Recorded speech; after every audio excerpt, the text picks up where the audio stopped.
is an undefeated fighter competing at Eternal in Sydney on UFC weekend.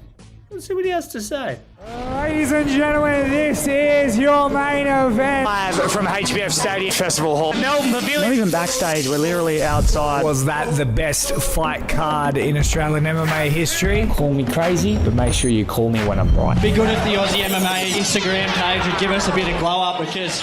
Welcome, ladies and gentlemen, to the Australian MMA podcast. My name is Mitch Tinley, and first interview for 2025. Hope you guys all had a great 2024 and a good break, and now we're back to kick on with some mixed martial arts. And look, it's a good start because we are rolling straight into a massive part of the year. UFC 312 Feb 9th in Sydney.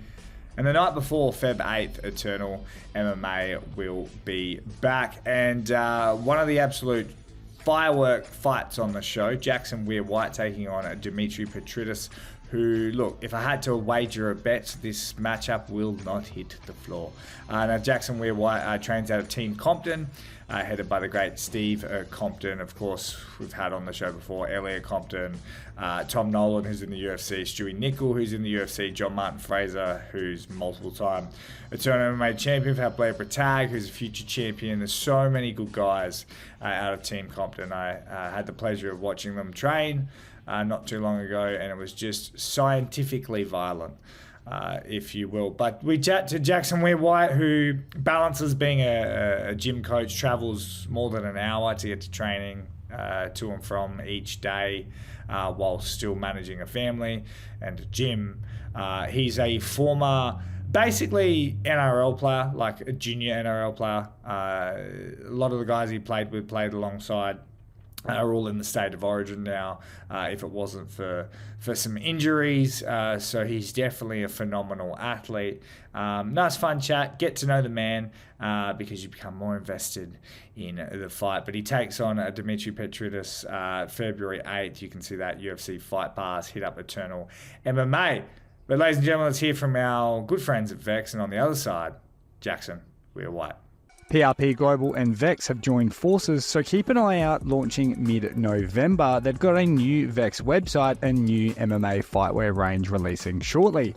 Vex, designed for combat and worn by the best in Australia. Ladies and gentlemen, welcome to the show. Jackson Weir-White, mate, welcome.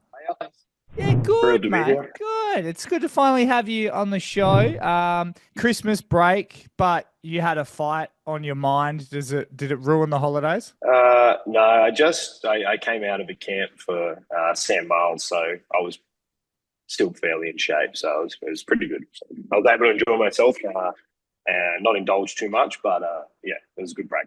Do you still? I mean, I think a lot of people would ask. Do you still get to sort of relax a little bit at Christmas? You know, do you take your foot off the gas at all? I was forced to this time around, actually. I got a little bit crook, actually, for a week, so I was forced to just chill out. But generally, yeah, I have a fight booked in February, so it's not like my brain switches off fully, but it was great to just spend some time with family and, not have to coach every day and that sort of thing. But I was still training. Yeah, how upset were you about the Sam Marles fight falling out? Because that was going to be an absolute banger. Yeah, look, it's a part of the sport. Don't hate the player, hate the game. We got injured. It is what it is. Fight week. Definitely disappointed, but not much I can do from my end. So, a day of disappointment and then the energy shifts to the next focus for me. So I don't spend too much time dwelling on it. Do you feel like fights that fall out should have to be booked again? Circumstances, probably. But Sam's agreed that we'll go again eventually. So, we're penciling that one in at some stage this year. So it'll be a good one.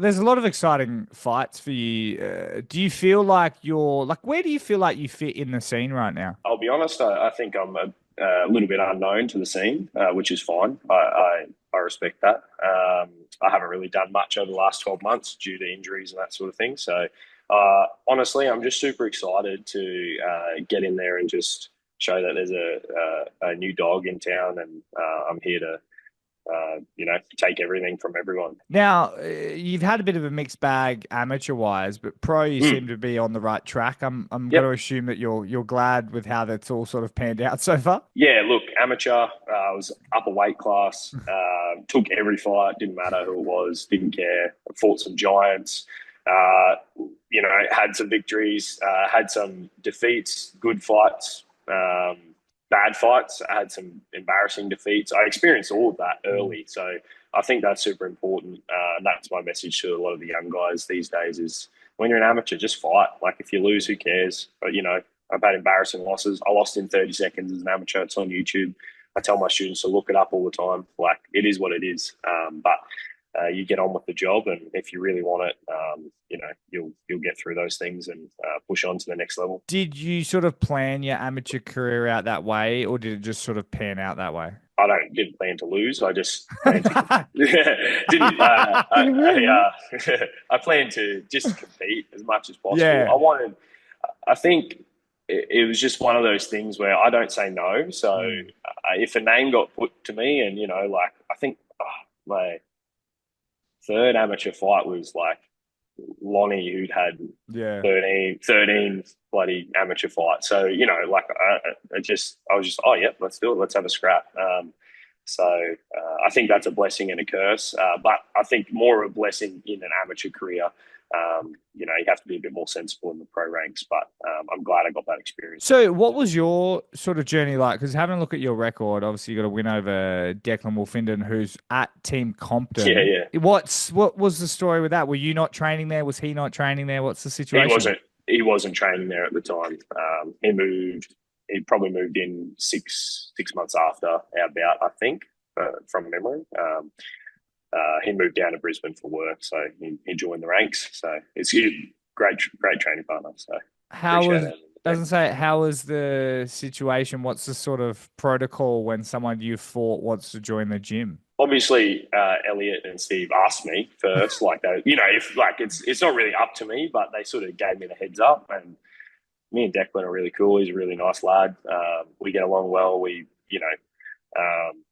We're footy boys anyway, so you kind of, you win some footy matches, you lose some, you get on with it. You play each other again one day, so it's all good. Is that how you go into a lot of fights, that it is kind of just a sport, you don't get too emotionally attached to it, or do you like to try and kill your opponent? I definitely have a bit of a switch or, alter ego vibe. I definitely switch into like a bit more of a kill mode, performance mode when it's time to go, but outside of those, 15 minutes, I'm a pretty chill guy. I have a laugh and make fun of myself and others, and it's all good.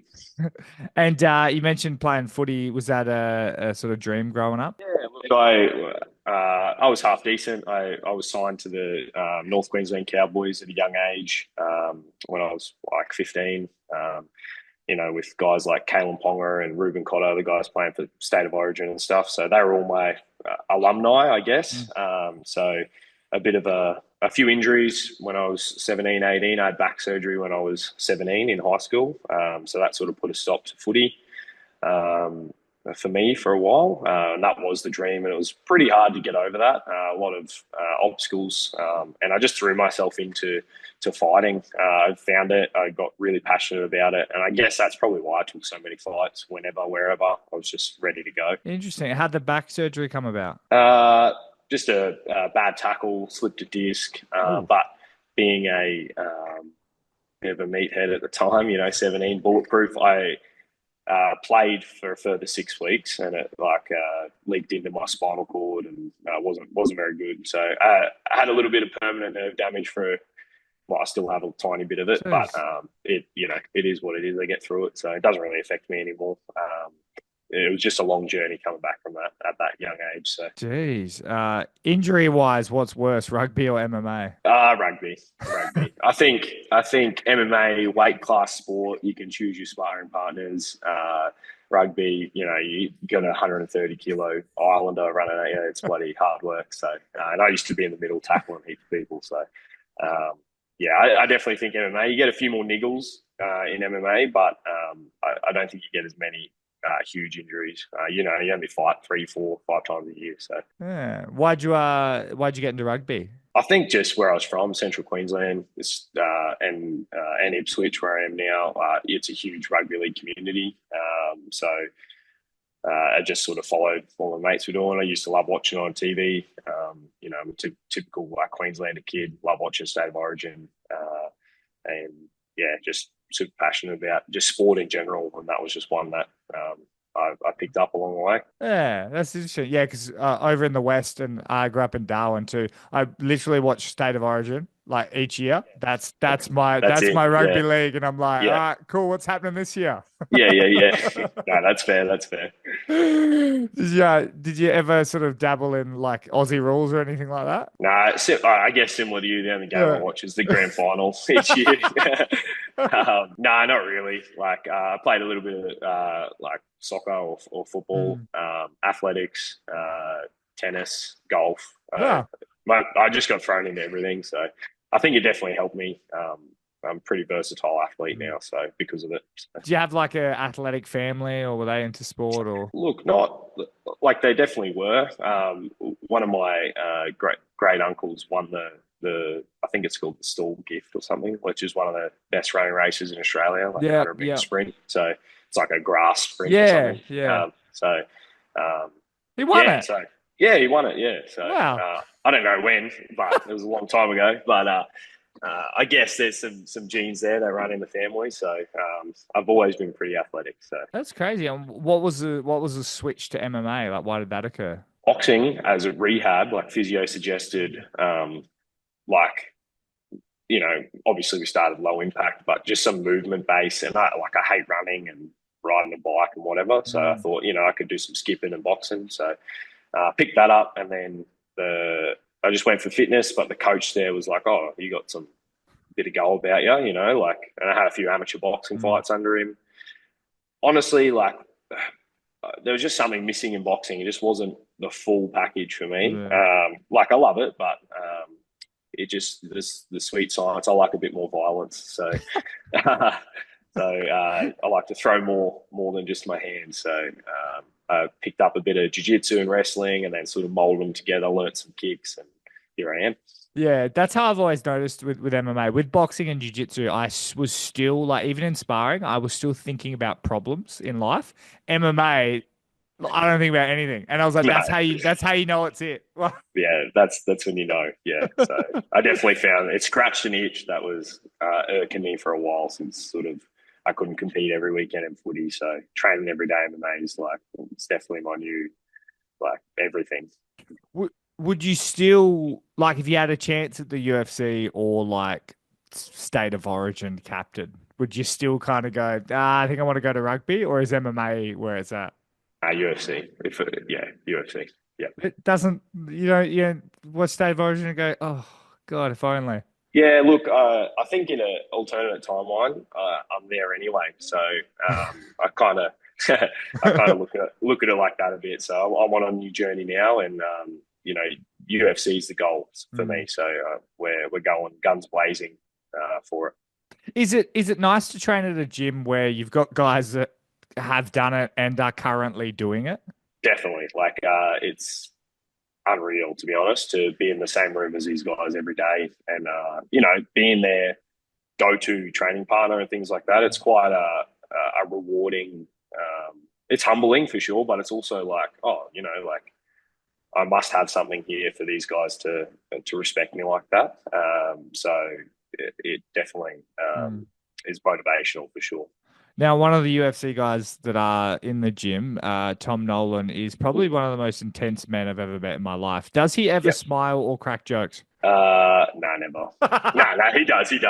No, just sort of within the close-knit group we've got. But if you're a stranger coming in, he's probably not giving you too much. So. What do you like most about training at Team Compton? Oh, just the level of rounds.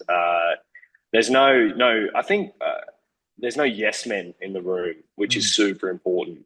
There's no one pumping up tires for someone who's not pulling their weight, which is, I think, super important. We all hold each other super accountable, whether it's like, you know, the guys in the UFC or the amateurs that are jumping in the pro class. So everyone's held to a same standard, and if they're not meeting that standard, you know, we force them to, kind of thing. So we've got to build each other up to be what we want to be, which is one of the top teams in the country, which we're already striving towards, I think. Now, there's like families in business and they often bicker at times. Do Elliot Compton and Steve Compton ever get into it at training? No, not into it at training. No, they'll crack it. They'll have a bit of banter for sure. But no, generally not. It's pretty good. It's pretty good. Well, what's it like having Elliot sort of take the leadership role? And I mean, he hasn't talked to me about this at all, but I'm assuming he's taken a bit more of a manager role with Ruby Sports and whatnot. And of course, all of you guys booking fights and whatnot. What's it like to sort of have him sort of transition into that role? Yeah, look, I think it's really good. He's obviously super experienced. He's fought around the world. He knows what it's like to be a fighter, so he sort of sticks up for our rights a bit and what our wants and needs. So I find that super helpful. He's not like he's been there and done it, so he knows what we're going through with random niggles and injuries and how much everything costs, especially. So him looking after some sponsorship opportunities and stuff definitely helps big time. That's cool. And if in terms of sort of the career, how do you fund it? Are you working full time? Are you doing PTs? What's the sitch? Yeah, so I own a MMA gym in Ipswich, which is like a western town of Brisbane, and I coach here full time. Obviously, I own it. I run the timetable, and then PTs on the side, I guess. But this is my main income to fund my career. So, is Ipswich not like an hour from Brisbane? Yeah. So you drive every day? Yeah. I catch public transport, so I can do some admin. Yeah, I do 15-hour days every day. That's wild. So you like what's your day look like? Like morning class, so 5:30 a.m. And then I eat, catch a morning train into Compton, do some admin work on my laptop, train. Probably hang around the gym for a little bit after if I've got time. Otherwise, I'm cruising back and I coach like the 2 p.m. class, straight into kids' classes, straight into adults' evening classes, and then I'm at about 8:30 usually. Oof. Do you take all the classes yourself, or do you have some coaches? Obviously, it's only been just 12 months, so the first 3-6 months was obviously all me slogging it out. I've got someone taking Thursdays for me at the moment, and a core group that are sort of coming up. I've built my little amateurs up a little bit now to start helping out a bit more, so I can get some more training in for sure. So, Jeez. So my days are a bit shorter. How's that been on the old mentality?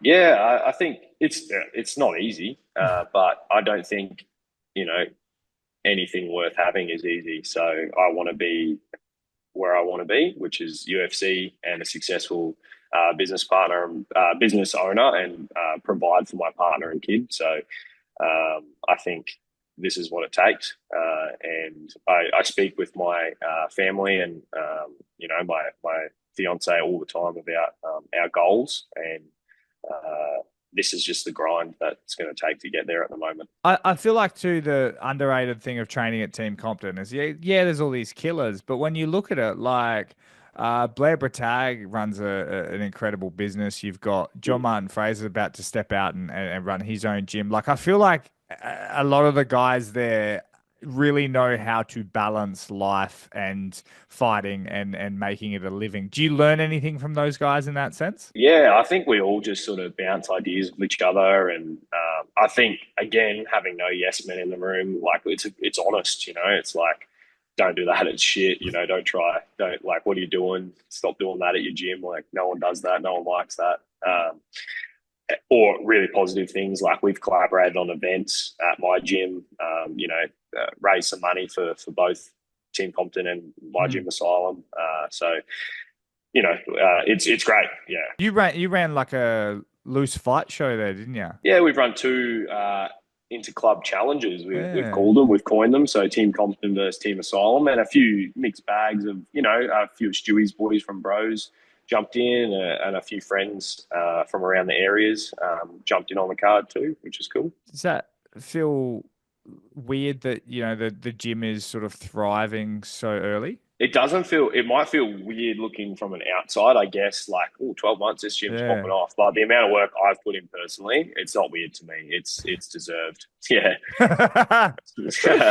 No, that's cool. What's the biggest sort of lesson or the biggest learning curve that you've had running a gym?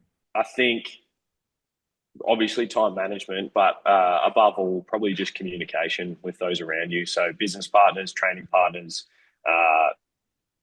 partners at home. I think making sure you're voicing concerns, anxieties, problems, successes often, like weekly, daily, is super important to help have those people around you manage a load, so you're not just having it all on yourself. Now, mate, Feb 8th, Sydney, what can we expect going in? I mean, you got Dimitri Petridis. He's a bit of a gun standing up. Is there going to be a bit of a gunfight here, or are you shooting from the start? I don't shoot. Nah, look, it's MMA. It'll go where it goes.